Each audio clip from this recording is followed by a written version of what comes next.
Vladimir Kohler અને કોપકા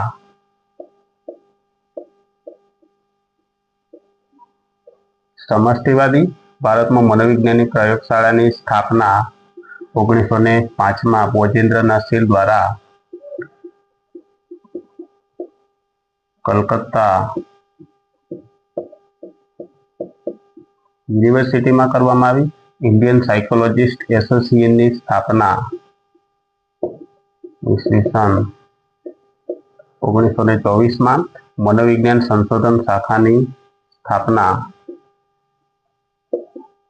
ઈસવીસન